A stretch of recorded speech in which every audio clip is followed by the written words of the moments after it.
"So this is what desperation looks like," Olivia Grant said, not even looking up from her phone as the man across from her pulled out his chair. Her voice was calm, polished, the kind that belonged in boardrooms and earnings calls, not at a small candlelit table tucked into the corner of a downtown Chicago restaurant. A few nearby diners glanced over, sensing the edge in her tone, but Caleb Turner didn't react. He simply sat down, slow and steady, like a man who had learned long ago that not every moment needed a response. The soft glow of Edison bulbs hung overhead, casting warm amber light across polished wood and crystal glasses, while the faint hum of conversation and clinking silverware filled the air like a quiet tide. Olivia finally looked up, her sharp gray eyes scanning him in a single practice sweep, worn leather boots, a simple button-down shirt, sleeves rolled just enough to reveal forearms marked not by luxury but by labor. She tilted her head slightly, unimpressed. "I was told this was a blind date, not a charity case," she added, her lips curving into something that almost resembled a smile, but didn't quite reach her eyes. Caleb reached for the menu, glancing at it briefly before setting it down again. "I was told it was dinner," he said, his voice low, even and surprisingly steady. That was it. No defense. No apology. Just a fact placed gently between them like a card on the table. Olivia let out a short breath through her nose, amused but also faintly irritated. "Do you always answer like that?" she asked, crossing one leg over the other, her posture precise, controlled. "Only when the question doesn't need more," Caleb replied. The waiter approached, hesitating for half a second as if sensing the tension, then asked for drink orders. Olivia ordered a $28 glass of Napa Valley Cabernet without looking at the menu. Caleb asked for water. The difference hung in the air, subtle but unmistakable. As the waiter stepped away, Olivia leaned back slightly, studying him with a new kind of curiosity, though she wouldn't call it that out loud. "So," she said, tapping her finger lightly against the stem of her empty glass, "what exactly do you do, Caleb?" He met her gaze this time, not challengingly, not submissively, just present. "I raise my daughter," he said. Olivia blinked once, then gave a soft, incredulous laugh. "That's not a job," she said. "It's a responsibility." Caleb didn't look away. "It's both," he answered. The words landed quietly, but they didn't disappear. For a moment, just a moment, something shifted beneath the surface of Olivia's expression. So small it could have been missed if you weren't looking for it. Around them the restaurant carried on, glasses clinking, a couple laughing at the bar, a server calling out an order from the kitchen. But at that table the air had changed, like the first drop in pressure before a storm. Olivia reached for her phone again, then stopped halfway, her fingers hovering above the screen. She looked at him differently now, not impressed, not interested, yet, but no longer dismissing him entirely. And Caleb, sitting there in the quiet center of her world, didn't try to fill the silence. He let it breathe. He let it stretch. Because some men speak louder with what they don't say. And Olivia Grant, for the first time that evening, wasn't entirely sure she was in control of the conversation anymore. If you're enjoying this story, please subscribe and turn on the notification bell. It really helps the channel and means a lot to us. Now let's go on. The waiter returned with practiced timing, placing the Cabernet in front of Olivia and a simple glass of water before Caleb, the contrast settling between them like an unspoken statement, and for a moment neither reached for their drink, as if both were waiting to see who would move first, but it was Olivia who broke the stillness, lifting her glass with a measured elegance and taking a slow sip, her eyes never leaving his face, studying him now not with dismissal but with calculation, as though she were trying to solve a problem that did not fit her usual equations. "You really think that is enough?" she asked, her tone softer but edged with something sharper beneath. "Raising a child, I mean, you make it sound like that is the whole story." Caleb rested his hands lightly on the table, fingers relaxed, his posture unchanged. "It is the only story that matters to me," he said, not louder, not firmer, just clear, and that clarity unsettled her more than any defense would have, because it carried no need for approval. Olivia set her glass down slowly, the faint click of crystal against wood echoing just a little longer than it should have. "People usually want more," she said, leaning forward slightly now, her voice lowering as if she were letting him in on something important. "More money, more recognition, more control. That is how the world works." Caleb glanced briefly at the candle between them, the flame steady, untouched by the air around it, then back at her. "Maybe that is how your world works," he replied, and for a fraction of a second, something in Olivia's expression tightened, not anger, not quite, but resistance, like a door she did not realize had been pushed. The server returned to take their order, and Olivia spoke first again, efficient, precise, ordering a grilled filet mignon, cooked medium rare with a side of roasted asparagus, her tone returning to the confident rhythm she knew. Caleb asked for a simple chicken dish, nothing elaborate, nothing that tried to impress, and when the server left, the silence returned, but it was no longer empty, it carried weight now, layered with everything that had not been said. Olivia folded her hands lightly on the table, watching him as though expecting him to fill that space, to explain himself, to justify something, but he did not. He simply sat there, present, grounded, as if silence was not something to escape but something to understand, and that unsettled her more than any argument could have. "You are not curious?" she asked after a moment, her voice quieter now, almost cautious. "About what I do, who I am?" Caleb met her eyes again, steady as before. "I can see enough," he said, and that answer landed differently, not dismissive, not admiring, just honest. Olivia's brows drew together slightly, her mind moving faster now, testing, probing, trying to regain the structure she was used to. "And what do you see?" she asked, and for the first time there was something almost personal in the question. Caleb did not answer immediately. He let the moment settle, let the background noise of the restaurant drift in and out like distant waves, and then he spoke. "Someone who built something strong," he said, his voice calm, measured, but forgot why she started. The words were not loud, they did not need to be, they slipped into the space between them and stayed there, and Olivia did not respond right away. Her fingers, which had been resting lightly on the table, curled slightly inward as if holding on to something invisible, and for the first time that evening, she did not reach for her glass, did not reach for her phone, she simply sat there, looking at him, as if something inside her had been quietly, unmistakably touched. Olivia did not look away, but something in her posture shifted, subtle enough that no one else in the restaurant would have noticed, yet undeniable to anyone paying close attention. Her shoulders no longer perfectly squared, her chin no longer lifted in quiet command. "That is a bold assumption," she said after a moment, her voice controlled, but missing a fraction of its earlier certainty. Caleb gave a small nod as if acknowledging the point without retreating from it. "It is not an assumption," he replied. "It is a pattern." The word lingered, simple, unadorned, and for a brief second Olivia's lips parted as if she were about to respond quickly, decisively, the way she always did in boardrooms filled with executives waiting for direction. But this time nothing came out. Instead she leaned back slightly, exhaling through her nose, her fingers brushing the edge of her glass but not lifting it. "You think you understand me after 10 minutes, she said, and there was a trace of something new in her tone, not irritation, not sarcasm, something closer to curiosity edged with caution. Caleb rested his gaze on her without pressure, without judgment. "No," he said. "I think you have spent a long time being understood the wrong way." The statement landed differently than the one before, quieter, deeper, like a note played just beneath the surface. Olivia blinked once, slowly, and this time she did reach for her glass, lifting it halfway before stopping again, as if the motion itself had lost its purpose. Around them the rhythm of the restaurant continued. A server laughed softly near the bar. A couple clinked glasses in a quiet toast. A chair scraped gently against the floor somewhere behind them. But at their table the air felt still, suspended, like a moment stretched longer than it should be. "People understand me just fine," Olivia said, though her voice was softer now, less certain. Caleb tilted his head slightly, considering. "They understand what you show them," he replied. "That is not the same thing." Olivia's fingers tightened slightly around the stem of her glass, and for the first time there was a flicker of something behind her eyes that had nothing to do with control. It was quick, almost gone before it could be named, but it was there and she knew it. "And what do you think I am showing?" she asked, her voice low, almost careful. Caleb did not answer right away. He let the silence return, not as an absence but as space.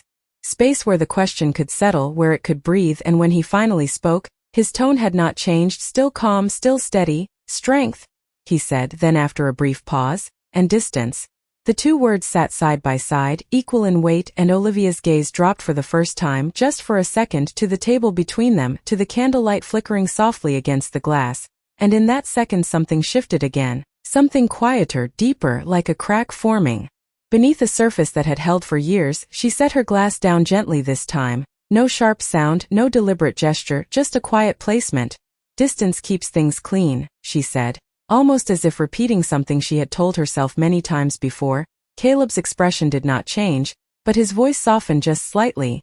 It also keeps things empty, he said, and that was the moment the space between them changed completely. Not with noise, not with confrontation, but with the weight of something unspoken finally finding its shape. And Olivia Grant, who had spent years mastering every room she walked into, sat there in the warm light of a quiet Chicago restaurant, realizing for the first time that she was no longer entirely certain she understood the man sitting across from her, or the part of herself he seemed to see so clearly. Olivia did not respond immediately, and for the first time that evening, the silence was not something she controlled but something she had to sit inside, her gaze drifting briefly to the candle between them before returning to Caleb, slower now, more deliberate, as if she were measuring him differently. Empty is efficient, she said finally, though the words sounded less certain than before. Caleb gave a faint nod, acknowledging the logic without agreeing with it. Efficient for what? He asked, his tone calm, almost curious, and the question did not challenge her authority. It simply asked her to define it. Olivia leaned back slightly, crossing her arms now, a subtle shift into something more guarded. For building something that lasts, she said, her voice regaining a degree of its earlier sharpness. Companies do not survive on emotion, they survive on discipline, on clarity, on decisions that are not clouded by attachment. The last word lingered just a fraction longer, and Caleb noticed it, not by reacting but by not interrupting, by letting it exist exactly as she said it. And has that worked? He asked after a beat, not pressing, not pushing, just placing the question gently into the space between them. Olivia let out a quiet breath, almost a soft laugh, though it carried no humor. I built a company worth over $3 billion, she said, her eyes holding his now with renewed intensity. I would say it has worked. Caleb did not look impressed, he did not look dismissive either. He simply absorbed the statement the way he had everything else, steady, grounded. That tells me what you built, he said. Not what it cost. And this time the shift was immediate, not loud, not dramatic, but unmistakable. Olivia's expression stilled completely, as if something inside her had paused mid-motion, her fingers uncrossing slowly as they returned to rest on the table, no longer defensive, just still. The restaurant noise seemed to dim for a moment, or maybe it was just that neither of them was listening to it anymore. Everything costs something, she replied, her voice lower now, quieter, and Caleb nodded once. Yes, he said. The question is whether you remember what you traded. The words did not accuse, they did not judge, they simply existed, and that made them harder to ignore. Olivia looked down again, but this time it was not just for a second, her eyes lingering on the faint reflection of the candlelight in her glass, the deep red of the wine catching the glow. And for a moment she seemed far away, not in the restaurant, not at the table, but somewhere else entirely, somewhere that had nothing to do with boardrooms or balance sheets. The waiter arrived with their meals, setting the plates down carefully, the scent of grilled steak and roasted vegetables rising between them, but neither reached for their fork right away. The food felt secondary now, almost out of place. Olivia picked up her knife, then paused, setting it back down without cutting into the steak. You talk like you have nothing to lose, she said, her voice softer, almost searching. Caleb gave a small shake of his head. I talk like I know exactly what I cannot afford to lose, he answered, and that distinction landed with quiet weight. Olivia's gaze lifted back to his, and this time there was no trace of amusement, no trace of dismissal, only a kind of focused attention she rarely gave anyone outside her own world. And what is that? She asked, barely above a whisper now. Caleb did not answer right away. He let the question sit, let the moment settle into something deeper than conversation, his hand resting lightly near his glass of water, untouched, steady. My daughter trusts me, he said finally. That is not something I can rebuild if I break it. And the simplicity of it, the clarity, the absence of anything extra, carried more weight than any speech could have. Olivia inhaled slowly, her breath catching just enough to notice, and for the first time that evening, she did not have a response ready, she did not have a counterpoint. She only had the quiet realization that the man across from her was not trying to win the conversation. He was simply telling the truth, and that truth was beginning to feel louder than anything she had said. Olivia's fingers rested lightly on the edge of her plate, But she still had not taken a bite, the steak cooling slowly beneath the soft restaurant lights as if time itself had shifted around their table. And when she finally spoke, her voice carried none of the sharp edges from before, only a quiet steadiness that felt unfamiliar even to her. "Trust is fragile," she said, almost to herself, and Caleb nodded slightly, not interrupting, not correcting, just allowing the thought to unfold. "It is," he replied. "But it is also simple."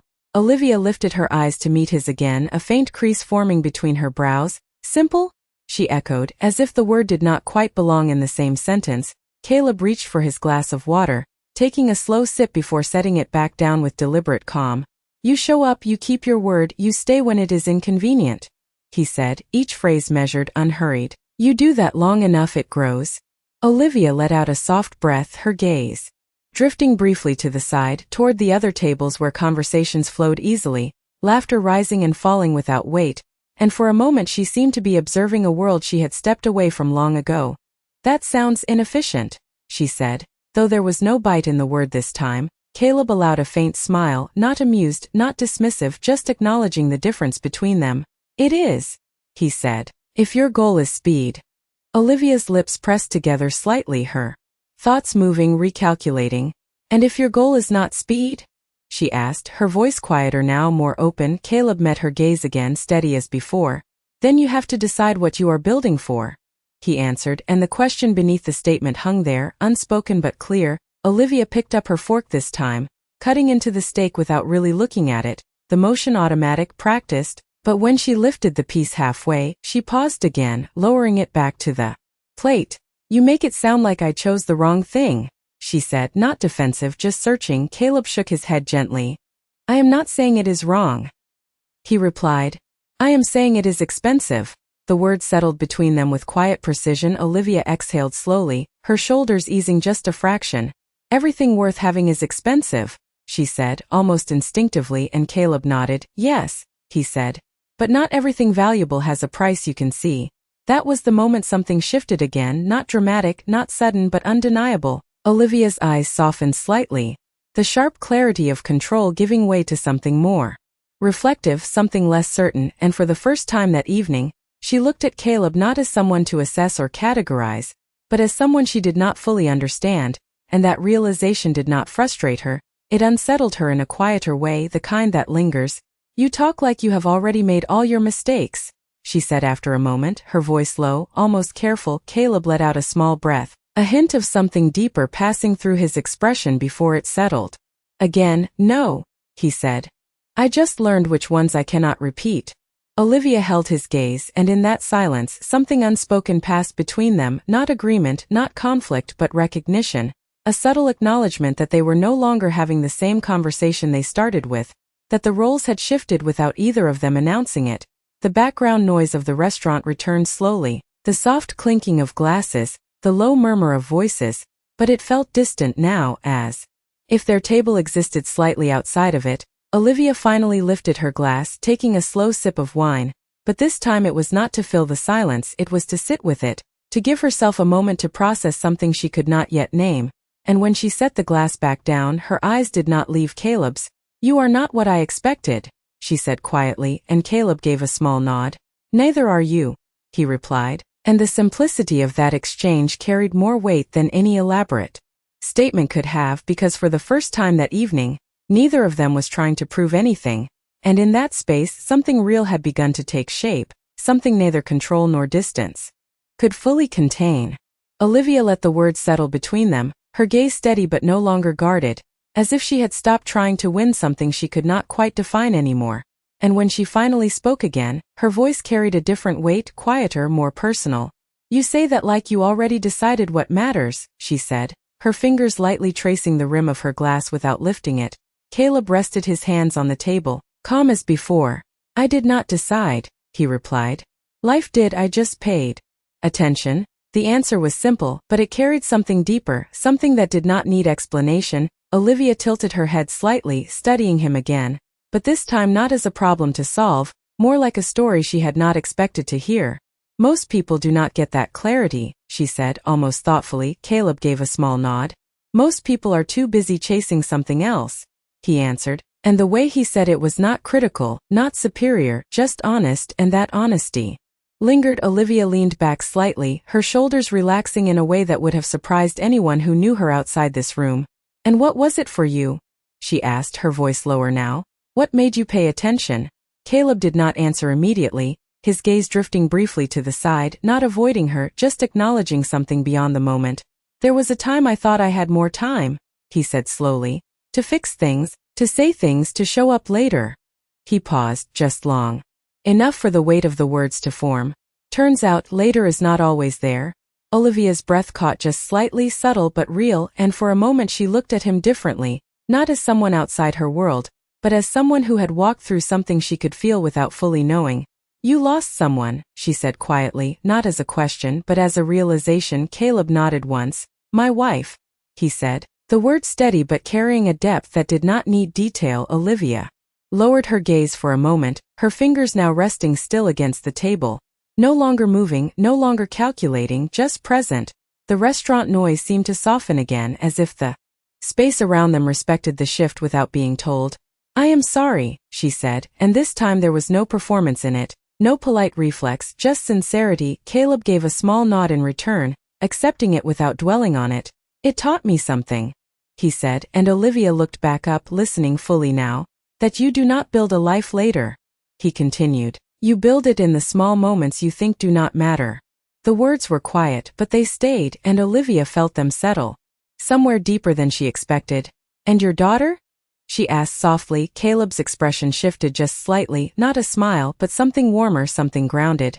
"She reminds me every day what I almost missed," he said, and that was when Olivia looked away again, not because she wanted to, but because something inside her needed a moment, her gaze drifting to the window where the city lights reflected faintly against the glass, a skyline she had conquered, controlled, mastered, and yet, for the first time in a long time, it did not feel like enough.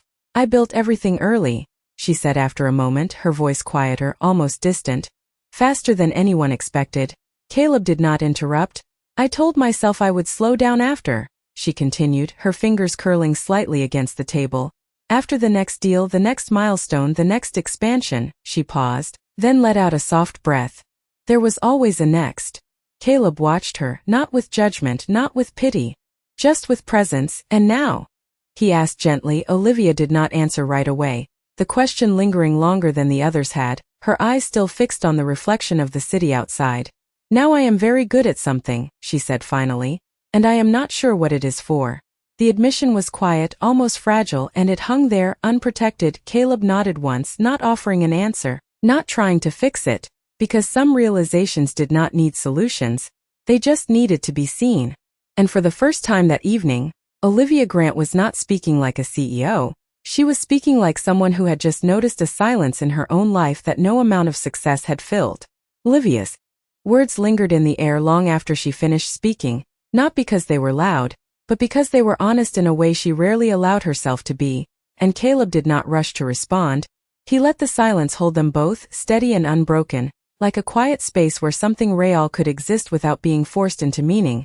The candle between them flickered softly, casting shifting shadows across the table, and for a moment it felt as if the world outside had stepped back, giving them room to hear what was not being said. "You built something impressive," Caleb said finally, his voice calm, grounded. "But you forgot to ask who it was for." Olivia let out a slow breath, her eyes lowering again, not out of avoidance, but because the question touched somewhere deeper than she expected. "It was for me," she said at first, almost automatically, but even as the words left her lips, they did not feel complete. Caleb watched her without interrupting, and that quiet attention gave her the space to hear herself more clearly. "At least that is what I told myself," she added, softer now, her fingers resting flat against the table as if anchoring her to the moment. The sounds of the restaurant drifted in again, muted laughter, the distant clink of glassware, the low hum of conversation, but none of it reached the center of where they sat. Olivia lifted her gaze back to Caleb, and this time there was no distance in it, only a kind of searching honesty. "What if I do not know how to change it?" she asked, the question simple, but carrying more weight than anything she had said all evening. Caleb did not answer right away. He leaned forward slightly, not to dominate the space, but to meet her where she was, his voice lowering just enough that it stayed between them. You do not change everything, he said. You change one thing that matters and you do it consistently. Olivia's brow furrowed slightly. That sounds too small, she said, though there was no dismissal in her tone, only uncertainty. Caleb gave a faint shake of his head.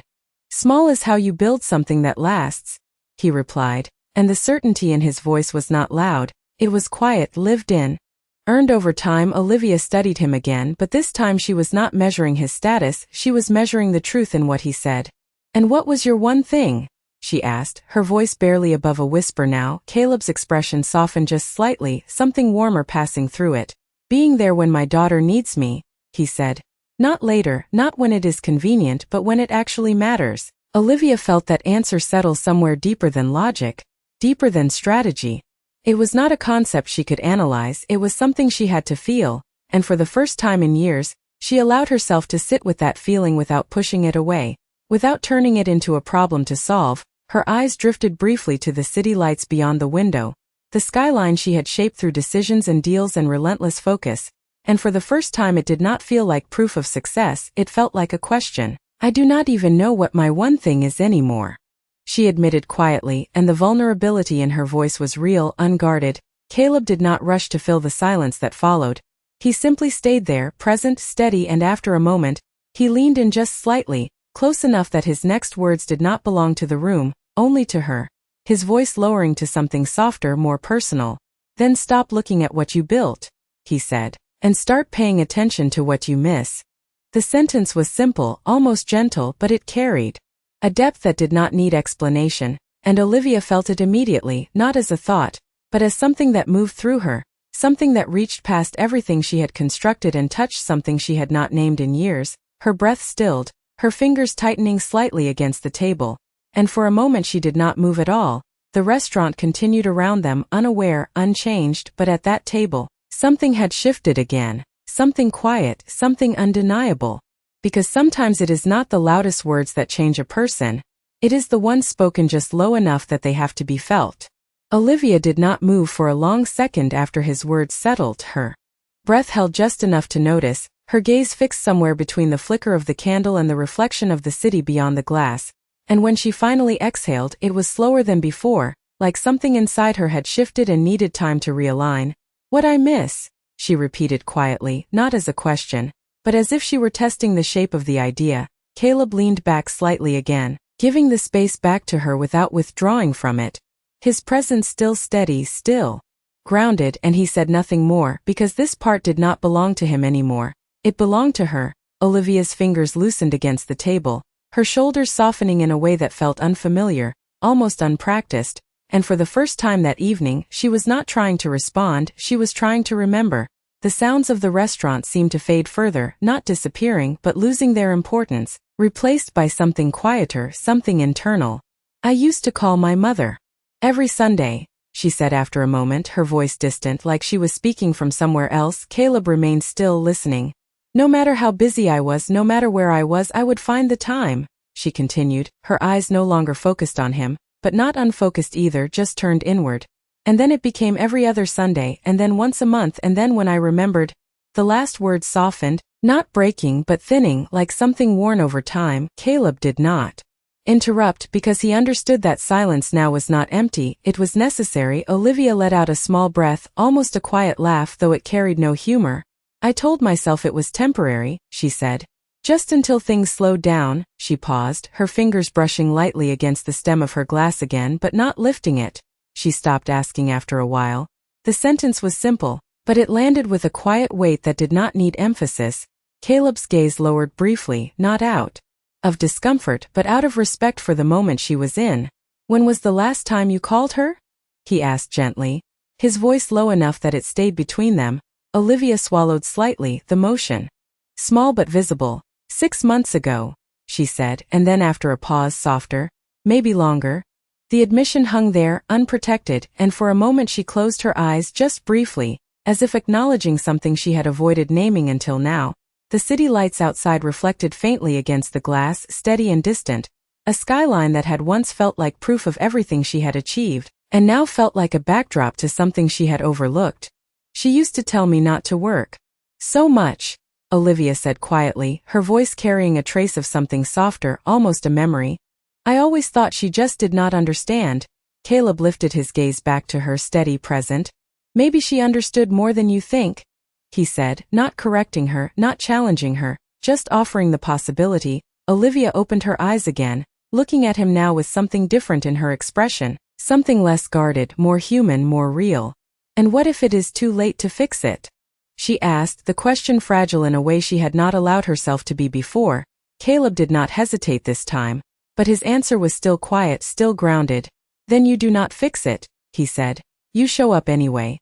The words were simple, but they did not offer comfort in the usual sense. They offered something steadier, something more honest. Olivia's lips parted slightly, but she did not speak right away, because she felt it, not as reassurance but as truth, and that truth did not promise an easy resolution. It asked for something else entirely, something she had not practiced in a long time, something that could not be scheduled or controlled. Her hand moved slowly across the table, resting closer to her phone, but she did not pick it up, not yet. Instead she sat there, feeling the weight of the moment, the quiet pull of something she had been too busy to notice, and for the first time that evening, the most important decision she faced had nothing to do with business, nothing to do with strategy. It was something smaller, simpler, and somehow much harder, because it required her to stop running and choose what actually mattered. Olivia's hand remained near her phone, her fingers resting lightly against its edge as if the smallest movement could change something far beyond the table. And for a moment she did nothing, she simply sat there, feeling the quiet weight of a choice that no boardroom had ever prepared her for. The candlelight flickered softly across her face, no longer highlighting control, but something more uncertain, more human, and Caleb did not rush her. He did not offer another word, because he understood that some decisions lose their meaning the moment they are spoken out loud. They have to be lived instead. The restaurant carried on around them, glasses clinking, low laughter rising and falling, a server passing by with practiced ease. But at that table time felt slower, more deliberate. Olivia inhaled gently, then reached for her phone, not with urgency, not with hesitation, just with intention. She unlocked it, her thumb hovering over the screen for a second longer than expected. Then she searched for a name she had not touched in months, her reflection faintly visible in the glass as the screen lit her face. And when the contact appeared, she did not overthink it this time. She pressed call. The sound of the line ringing was quiet, almost fragile, each tone stretching the moment further, and for a brief second she considered ending it, retreating back into the familiar rhythm of control, but she did not. She let it ring. Caleb watched her without staring, his presence steady, supportive without being intrusive. And then, on the other end, a voice answered, soft, older, carrying a warmth that had not faded with time. Olivia? The single word landed with a weight no deal or contract could ever carry, and Olivia's breath caught just enough to notice, her posture shifting, her shoulders softening as something inside her responded before she could analyze it. Hi, Mom, she said, her voice quieter than it had been all evening, but stronger in a different way, real in a way she had not allowed herself to be in years. There was a pause on the line, not empty but full, as if the space between them had been waiting for this moment longer than either of them realized. Are you okay? Her mother asked gently, and Olivia felt the question settle somewhere deeper than concern. It was recognition, it was familiarity, it was something she had stepped away from without noticing. I am now, Olivia answered, and as the words left her, something inside her shifted, not dramatically, not all at once, but enough to change the direction of where she stood. Caleb lowered his gaze slightly, giving her that moment fully, respecting it without needing to be part of it, because this was never about him being seen, it was about her remembering what she had overlooked. Olivia listened as her mother spoke, small things at first, simple things, how her day had been, how the weather felt warmer than expected, how she had made Olivia's favorite soup earlier that week without knowing why. And Olivia smiled faintly, the expression unfamiliar but natural, as if it had been waiting just beneath the surface all along. She did not rush the conversation, she did not steer it, she simply stayed, present in a way that had nothing to do with efficiency or outcome. And when she finally ended the call, her hand rested lightly against the phone for a moment, her eyes lowering briefly before she looked back up at Caleb, the restaurant noise returning slowly around them, unchanged, unaware. But something at their table was different, something quieter, something settled. Thank you, she said, her voice steady, not dramatic, not exaggerated, just honest. Caleb gave a small nod. You did that, he replied, and she knew. He was right, that was what made it matter. Olivia glanced around the restaurant at the people, the conversations, the life moving around her, and for the first time that evening she was not observing it from a distance, she was part of it, grounded in it, present in it. And when she looked back at Caleb, there was no hierarchy in her gaze anymore, no evaluation, no comparison, just recognition, because sometimes the most powerful shift does not come from being told what to do. It comes from being reminded of what you already knew and finally choosing not to ignore it. And in the quiet space between them, with nothing left to prove and nothing left to defend, Olivia Grant understood something she had not allowed herself to see for a very long time, that success without connection is just noise. And the moment she chose differently, the world did not get louder, it became still enough for her to hear what truly mattered. A quiet dinner becomes a life-changing moment in one of the most powerful, touching stories about dignity, connection, and second chances. When a struggling single dad meets a powerful female CEO, their conversation begins with distance but slowly reveals something deeper, something real. Through calm words and quiet strength, the single dad challenges everything the female CEO believes about success, control, and what truly matters. As the night unfolds, touching stories like this remind us that real change does not come from power, but from truth spoken with grace. The female CEO begins to confront what she has lost along the way, while the single dad stands firm in his values, showing that presence and love are stronger than status. In this unforgettable moment, touching stories reveal how one honest connection can shift a lifetime of decisions. From silence to realization, from distance to meaning, this is one of those touching stories that stays with you. Because sometimes, touching stories are not about grand gestures, but about small choices that change everything. And in the end, touching stories like this remind us that what we miss often matters more than what we build. If you enjoyed this, subscribe. More stories are coming.